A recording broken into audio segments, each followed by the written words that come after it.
Olá pessoal, nós vamos então para mais uma aula sobre termoquímica. Nessa aula de hoje, nós vamos falar um pouquinho de um conceito chamado entalpia de formação. E vamos ver como nós podemos fazer para usar esse conceito de entalpia de formação para calcular o ΔH de uma reação química. Vamos lá então? Bom, antes da gente entender o que significa entalpia de formação, nós precisamos estabelecer o que significa estado padrão. Bom, por que é importante conhecer o estado padrão? Como o nome diz, é estabelecer um padrão para que todos os cientistas utilizem esse mesmo critério. Assim, fica fácil de comparar os experimentos. Mas o que é o estado padrão? Estado padrão é o estado físico e a forma alotrópica mais estável à pressão de 1 atm e a temperatura de 25 graus Celsius. Ou seja, é a substância química, a forma daquela substância ou daquele elemento, como a gente encontra aquele elemento ou como a gente encontra aquela substância na pressão de 1 atm e na temperatura de 25 graus Celsius, certo? Ou seja, estado físico e forma alotrópica. Bom, vamos entender primeiro sobre forma alotrópica. O carbono, por exemplo, é um elemento que pode ser apresentado, pelo menos naturalmente, em duas formas alotrópicas, o grafite e o diamante. Bom, qual dos dois a gente pode usar o carbono? Estabeleceu-se então que vai usar aquele que é mais estável a 25 graus Celsius e 1 atm, que é o carbono grafite. O grafite é mais estável a 25 graus Celsius do que o diamante. O mesmo acontece com o oxigênio. O oxigênio também tem duas formas alotrópicas, o gás oxigênio e o gás ozônio.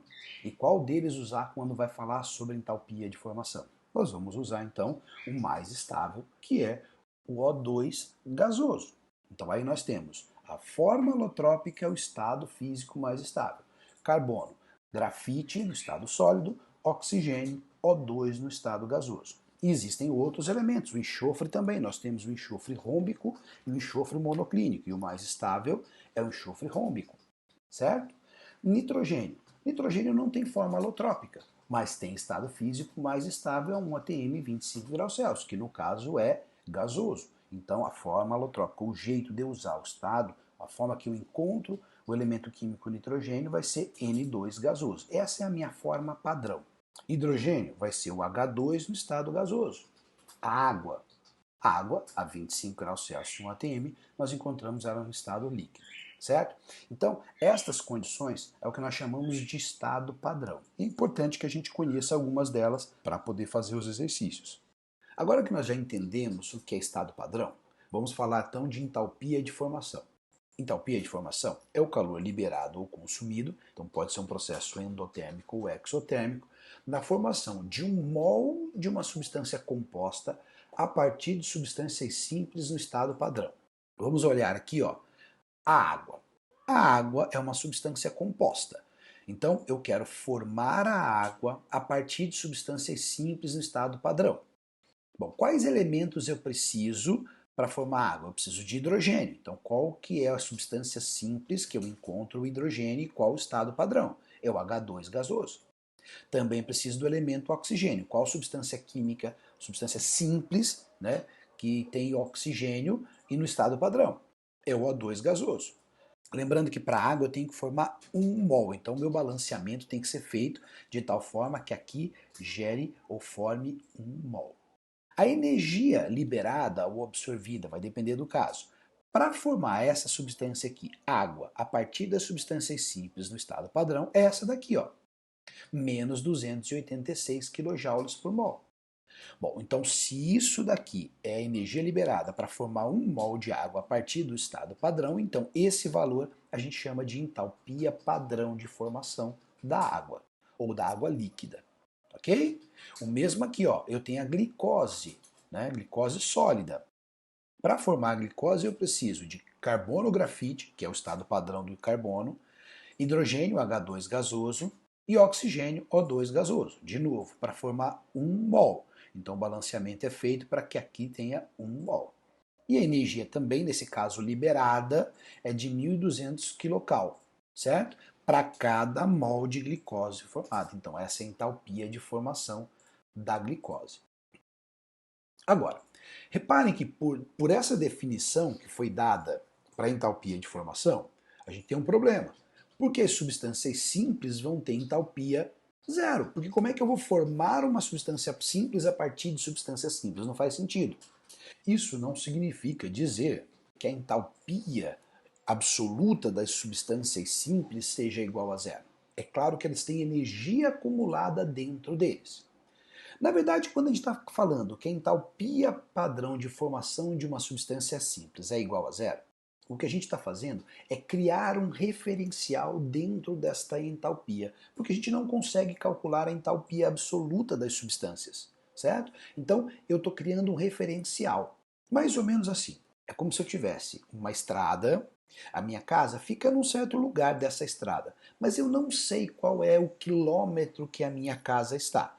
Eu não sei quantos quilômetros eu tenho na estrada, para o lado direito ou para o lado esquerdo. Eu não sei onde começa ou onde termina a estrada. Eu sei que a minha casa fica mais ou menos no meio dessa estrada. Então o que eu faço para poder calcular a distância entre a minha casa e as dos meus vizinhos, seja para a direita ou para a esquerda? Eu determino que a minha casa, para mim, vai ser o meu ponto zero.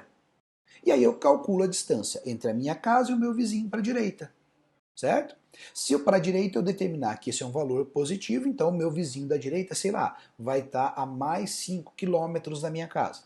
E o meu vizinho da esquerda a menos 3 quilômetros, porque eu determinei que para o lado esquerdo é negativo. É mais ou menos isso que a gente está fazendo.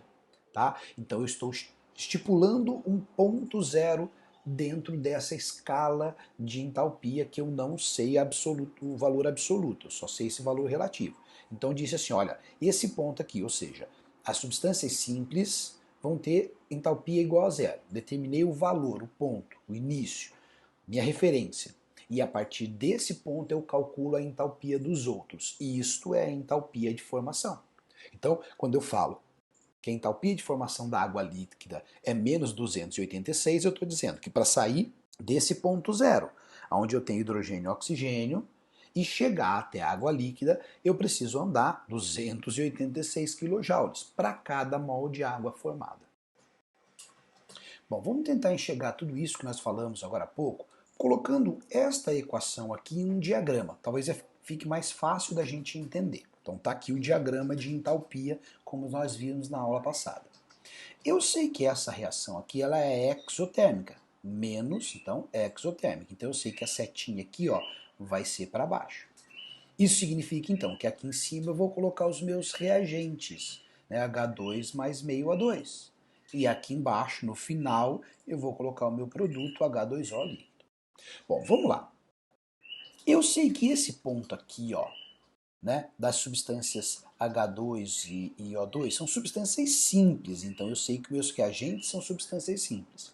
Então eu vou dizer que esse ponto aqui é o ponto de entalpia igual a zero. Lembra, essa entalpia é uma entalpia relativa, não é uma entalpia absoluta. Então esse ponto aqui é o zero relativo. Na verdade, esses valores aqui, esse ponto tem um certo valor, mas eu estou chamando de zero para facilitar a minha vida, ok? Bom, como eu sei que para sair desse ponto aqui, sair desse lugar e chegar aqui embaixo, eu tenho que andar 286 kJ, então é como se eu estivesse saindo da minha casa e chegando na casa do meu vizinho. Eu sei que eu tenho que andar 286 para baixo, certo? Então eu vou dizer que se aqui é o ponto zero, esse ponto aqui vai ser o ponto menos 286.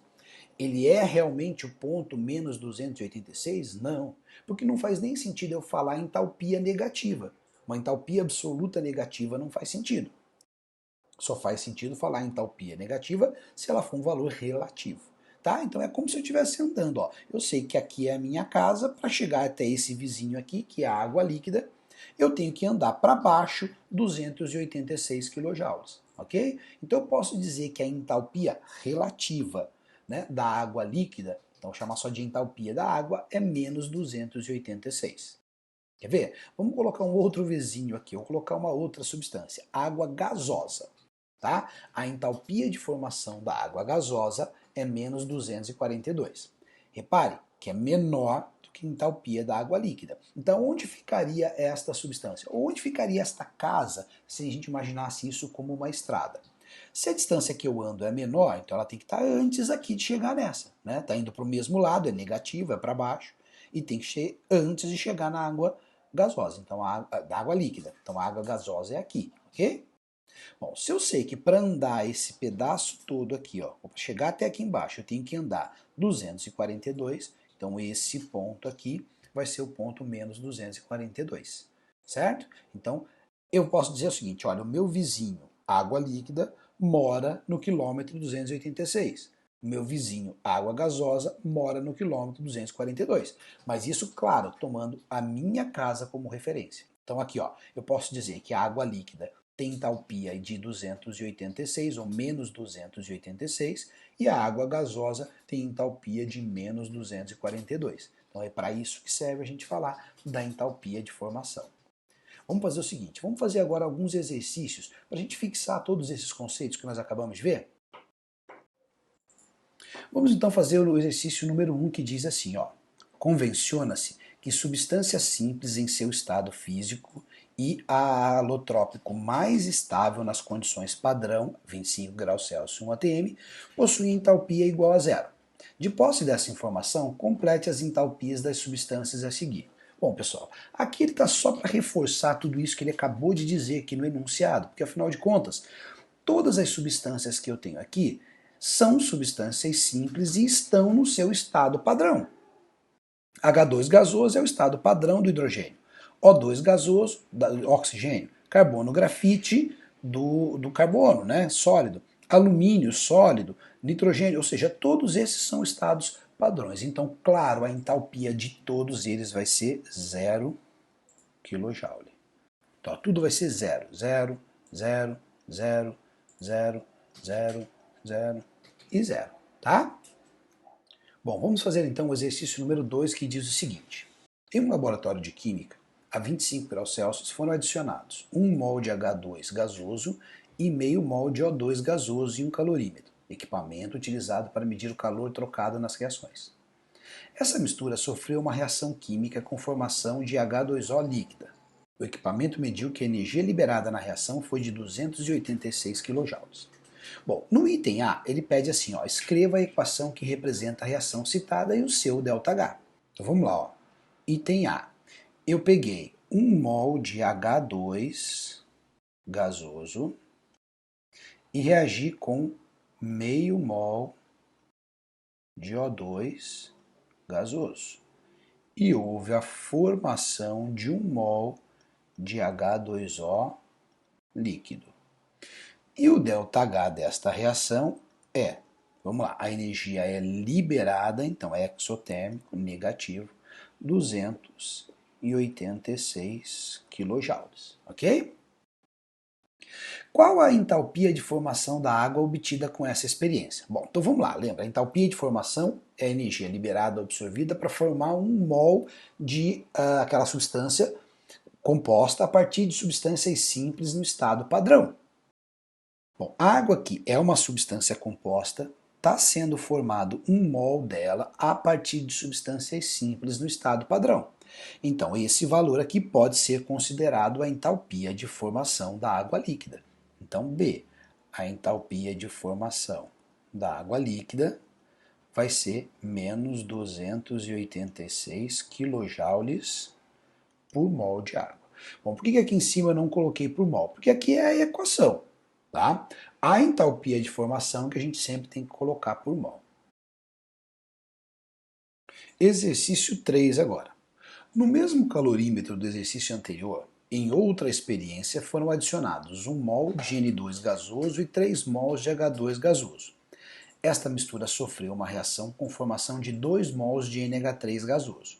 O equipamento mediu que a energia liberada nessa reação foi de 22 kcal.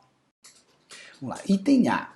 Escreva a equação termoquímica que representa a reação citada. Então vamos lá, eu peguei 1 mol de N2 gasoso mais 3 mols de H2, também gasoso,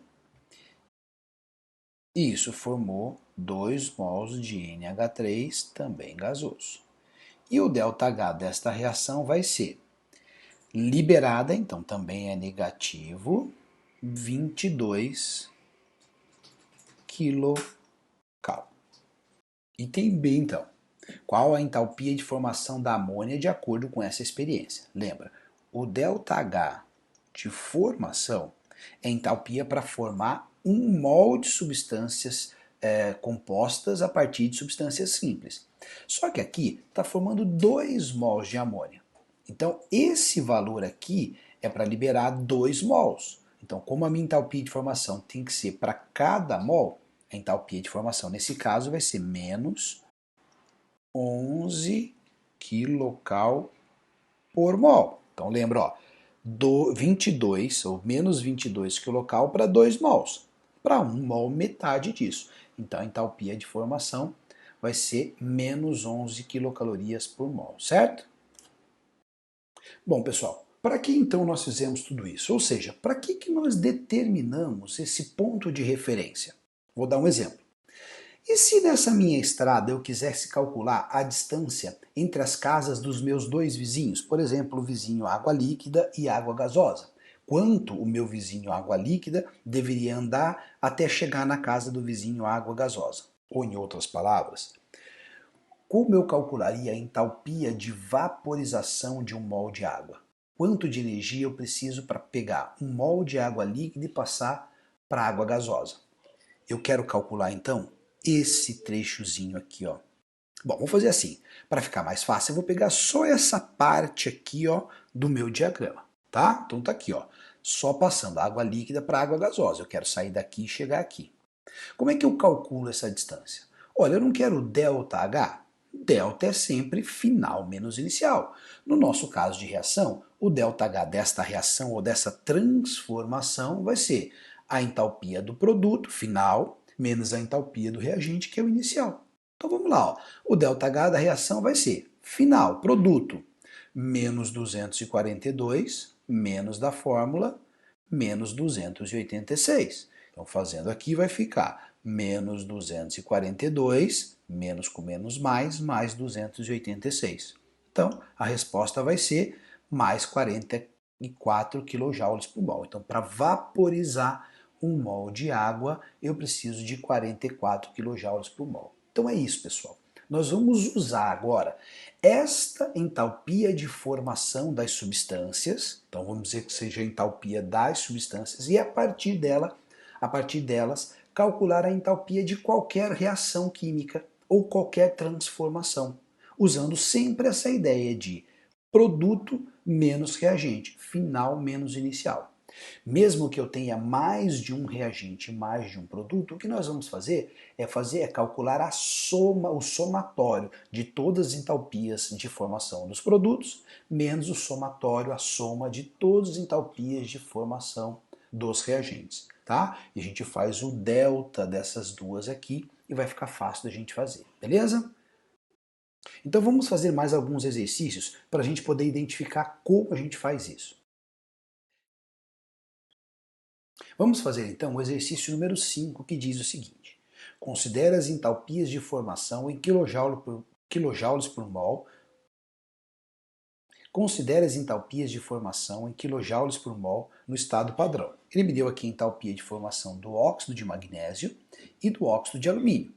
Calcule a variação da entalpia, ou ΔH, da reação representada pelas equações. Então vamos colocar aqui os valores que ele me deu, ó. Ele me deu aqui a entalpia de formação do óxido de magnésio, que é menos 600 kJ. Ele não me deu a entalpia de formação do alumínio. Mas por que ele não me deu? O alumínio aqui, ó, é uma substância simples, então a entalpia de formação de uma substância simples é zero, certo? Aqui, a mesma coisa com relação à entalpia de formação do magnésio metálico, Mg. É uma substância simples, então a entalpia é igual a zero. Mas ele me deu aqui do óxido de alumínio, que é menos 1670, ok? Um cuidado que a gente tem que tomar, pessoal, é o seguinte. Aqui, ó, é dado em quilojoule por mol essa entalpia de formação. Então, menos 600 kJ é para cada mol de óxido de magnésio. E nós temos aqui 3 mols, então eu preciso multiplicar aqui por 3. A mesma coisa eu deveria fazer aqui, no entanto não vai fazer diferença, obviamente, porque aqui é zero, ok? Aqui a mesma coisa, 3. E aqui, como é um mol só, eu multiplicaria por 1. Beleza? O que mais eu deveria fazer agora? Ó, o ΔH da reação não é o H do produto menos H do reagente? Só que aqui eu tenho 2 produtos e 2 reagentes. Então o que eu tenho que fazer é a soma dos ΔHs dos reagentes e a soma dos ΔHs dos produtos, ok? Bom, nesse caso aqui, 3 vezes 600 mais 0, aqui do reagente vai dar menos 1.800 kJ. Aqui no produto, 3 vezes 0 mais 1 vezes 1.670 vai dar menos 1.670 kJ. Então vamos lá, ó. O ΔH da reação vai ser igual a H do produto menos 1.670 menos da fórmula menos 1.800. Então o ΔH da reação vai ser igual a menos 1.670 mais 1.800. Então o ΔH da reação vai ser igual a mais, porque esse é maior, 130 kJ, certo? Essa então é a resposta. Vamos então fazer o exercício número 4, que diz assim, ó. A etapa fotoquímica da fotossíntese é conhecida como reação de claro, pois ocorre somente na presença de luz. A reação da fotossíntese pode ser representada simplificadamente por... Então eu tenho a equação aqui. Aí ele fala, conhecendo as entalpias padrão de formação das substâncias abaixo, calcule o ΔH da reação da fotossíntese. Ou seja, ele quer o ΔH aqui, ó, desta reação, ok? Vamos lá, vamos colocar os valores aqui. Ó. Ele me diz que o CO2, a entalpia de formação do CO2 é de menos 393. A da água, menos 241. Da glicose, menos 991. E do O2, por ser uma substância simples, é 0. É por isso que ele não deu aqui, ok? Então lembre, toda vez que a substância for simples, a entalpia é igual a 0. Mas essas entalpias aqui, padrão de formação, é sempre por mol da substância formada. Como eu formei 6 CO2, eu preciso multiplicar aqui por 6. Aqui eu também preciso multiplicar por 6. Aqui vou multiplicar por 1 e aqui tanto faz. Certo? Então vamos lá, ó. O que eu tenho que fazer depois de tudo isso daí? Eu tenho que somar esses dois valores e somar esses dois valores para saber o valor aqui dos reagentes e aqui dos produtos, ok? Então vamos lá, ó. O ΔH da reação vai ser igual a H do produto menos H do reagente. Então vamos lá, ó. ΔH da reação vai ser 6 vezes menos 393 mais 6 vezes menos 241. Se eu fizer toda essa conta, isso vai dar menos 3.804 kJ. Certo? E aqui, obviamente, vai dar menos 991 kJ. Então vamos lá. Produto é esse, menos 991, menos da fórmula, menos 3.804. Então, o ΔH dessa reação vai ser menos 991 mais 3.804. Então, o ΔH desta reação, o ΔH desta reação vai ser igual a mais, porque esse é o maior, 2.813 kJ, certo? Para finalizar, então, vamos fazer o exercício número 6. As reações de combustão constituem o principal método de obtenção de energia que dispomos atualmente em nossa sociedade. O funcionamento dos motores de automóveis, de usinas termoelétricas e de indústrias siderúrgicas se baseia nessas reações. Um automóvel flex, por exemplo, pode funcionar com álcool, que é o C2H6O, ou gasolina, representada genericamente por C8H18. A energia liberada na queima de cada um desses é diferente e, por esse motivo, o consumo do mesmo motor abastecido com álcool e gasolina será diferente. Sendo conhecidas as energias de formação das substâncias a seguir, A. Sabendo que a queima completa desses combustíveis envolve a reação com oxigênio e formação de gás carbônico e água, escreva as equações químicas e calcule o ΔH associado à queima de 1 mol de cada um deles. Bom, eu vou fazer o seguinte, vamos por partes. Eu vou escrever primeiro as equações aqui, certo? Depois nós vamos fazer o cálculo para cada uma delas. Então vamos lá, ó. A primeira é o etanol, então C2H6O mais O2 formando CO2 mais H2O. Foi isso que ele disse, ó. A queima, ou seja, a reação com oxigênio, produz gás carbônico e água. O que nós precisamos fazer agora é o balanceamento dessas reações. Então vamos lá, ó. Eu vou pegar 1 mol desse, certo? Para cada 1 mol de etanol, eu tenho 2 carbonos, então aqui eu preciso de 2 para poder ter 2 carbonos do lado de cá. Hidrogênio. Eu tenho 6 hidrogênios aqui, preciso de 6, 3 aqui. E agora oxigênio. 3 mais 4, 7. Já tenho 1 aqui, preciso de 6, então aqui é 3. Tá? E para o outro, C8H18, também mais O2, formando CO2 mais H2O. Para queimar 1 mol desse, eu vou precisar, são 8 carbonos, então aqui eu preciso de 8. Eu tenho 18 hidrogênios, então aqui eu preciso de 9, para 2 vezes 9 dá 18. Agora o oxigênio. Aqui eu tenho 9, mais 2 vezes 8, 16, vai dar 25. Então, para ter 25 aqui, eu preciso de 25 meios. Bom, o que ele quer que eu calcule aqui ainda é o ΔH de cada uma delas, tá? Então, eu vou fazer separadamente o cálculo de cada uma delas. 25 aqui, ele quer que eu calcule o ΔH desta reação. Então, vamos colocar aqui os valores da entalpia de formação. Então, lá, do etanol, menos 280, aqui é zero, porque é uma substância simples. Do CO2, menos 390, opa, vou melhorar isso aqui, ó, 395, e da água, menos 285. O que eu não posso esquecer?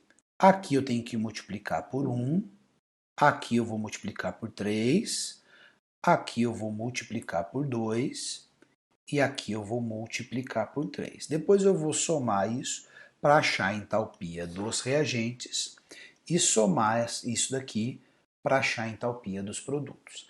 Bom, fazendo essa conta, claro, aqui vai dar menos 280 kJ e aqui vai dar menos 1.645 kJ. Então vamos lá, ó. ΔH da reação é H do produto menos H do reagente. Então o ΔH da reação vai ser menos 1.645, menos da fórmula, que é o produto, né? Menos 280. Então isso vai dar menos 1.645 mais 280. Então o ΔH da reação vai ser menos 1.365 kJ. Correto? Bom, vamos calcular então a entalpia desta segunda reação. Mas faz o seguinte, dá um pause, tenta calcular você agora a entalpia disso daqui e depois volta para ver a resolução, ok? Bom, então vamos lá, ó. Entalpia da gasolina, aqui do C8H18. menos 630. Oxigênio, 0. CO2, menos 395 e água, menos 285. Bom, o que eu não posso esquecer é que aqui eu multiplico por 1, aqui eu multiplico por 25 meios, mas isso não vai fazer diferença, já que é 0. Aqui eu multiplico por 8 e aqui eu multiplico por 9. Aí eu vou somar aqui para dar esse valor e somar aqui para dar o valor aqui do produto, tá? Fazendo essas contas, isso daqui vai dar menos 630 kJ e aqui vai dar menos 5.725 kJ. Então vamos lá, ó. ΔH da reação vai ser H do produto menos H do reagente. Então o ΔH da reação vai ser produto menos 5.725 menos da fórmula, menos 630. Então isso vai dar menos 5.725 mais 630. Então o ΔH da reação vai ser igual a menos 5.095 kJ. Vamos fazer então agora o item B, que diz assim: sabendo que a massa molar do etanol é 46 gramas por mol e do octano 114 gramas por mol, quais as energias liberadas por grama de cada combustível? Então, vamos lembrar, ó, nós vimos no item anterior que aqui do etanol, a energia, a combustão é de menos 1.365 kJ. E para o octano, menos 5.725 kJ, ok? Então vamos lá, ó. Eu sei que 1 mol de etanol pesa 46 gramas e libera 1.365 kJ. Eu quero saber se eu pegar 1 grama, quanto vai liberar. Então, X vai ser igual a menos 1.365 dividido por 46. Então, eu vou ter aqui menos 455 kJ agora por grama, certo? Bom, se você entendeu isso, faz a mesma coisa agora para o octano, depois volta aqui para poder ver a resolução, beleza? Então vamos lá, para o octano. 1 mol de octano, que pesa 114 gramas, libera 5.725 kJ. E 1 grama, quanto vai liberar? Vamos lá, conta aqui, ó. Y vai ser igual a menos 5.725 dividido por 114. Isso vai dar aproximadamente 50,2 kJ por grama. Beleza? Bom, pessoal, espero que vocês tenham entendido tudo. Eu vejo vocês então na próxima aula. Até lá!